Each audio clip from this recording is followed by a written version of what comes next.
figure these power lines go straight across and go right over top of the barn. They come through the field right there where we stopped in the beanie. So they go across and across again.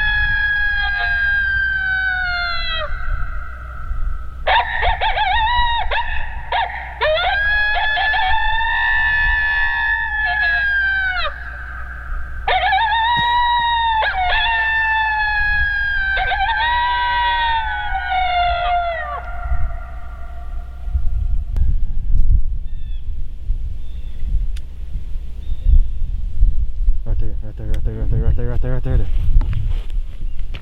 move too much, Craig. Don't move too much.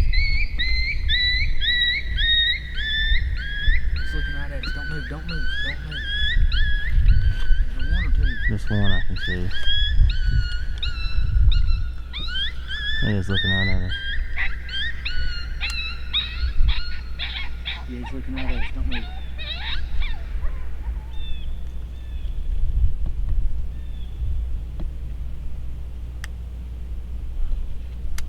One of y'all better shoot.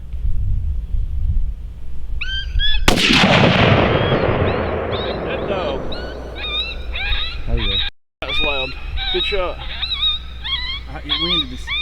Keep playing. Keep playing.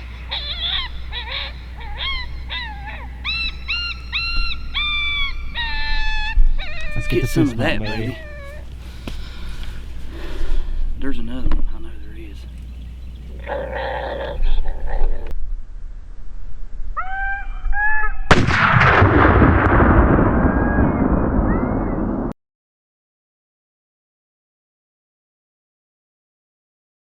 All right, good morning, guys. Here we are again. It's a frosty little Saturday morning here.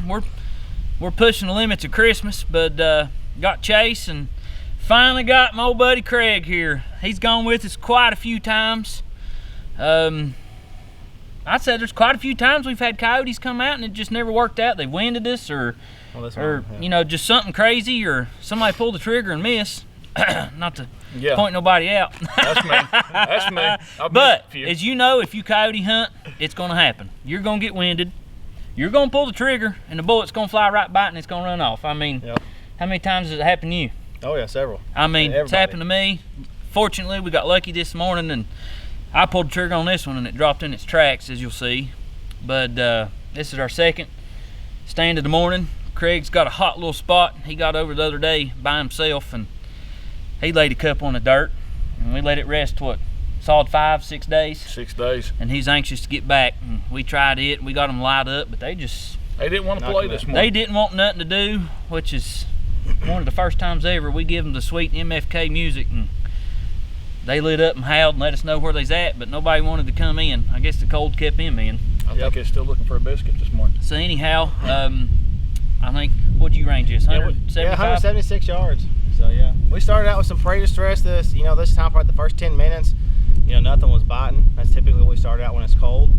Did a solo howl and a duet howl, and then waited about a minute. I flipped over to MFK tap out. Probably played it a minute and a half or so, 2 minutes, and went into broke pups. And I always say it, love that sound. It's one of my favorite sounds. I go to it a lot. And I said it's about 2 minutes of broke pups. This dog came right in from my right. You could tell the wind was blowing her way, and no sound. There was no howling. No response. They never located, and that's something. Of course, I don't know how many of you coyote hunt like we do, but it is kind of depressing when you get out here and you run your rabbit and your bird, and then you're like, oh, here we go, and Chase hits that button and the howls let off, and you can't wait for it to end to see if they light up. And we had nothing here. No light up, just the dog come running out. Yeah, Chase spotted it. You'll see on the video, we never moved it. It was laying right here when we got to it, and I was looking the complete opposite way, and somehow Chase said, there it is. That's the biggest female we've ever killed. 39-pound female right here. 39 pounds. Bird out. 39 pounds. We should, we weighed it. We'll try to take a picture of it and put it on there for some proof, but man, she's gorgeous. And it made it cool too. I dropped my rifle on the other stand and didn't know if it zeroed in, and Chase actually let me use his Ruger 22-250 American. First time I ever put it in my hands, and man, awesome. Got lucky. I appreciate you letting me do that and doing it. And Craig, I'm glad you with us and got to do it.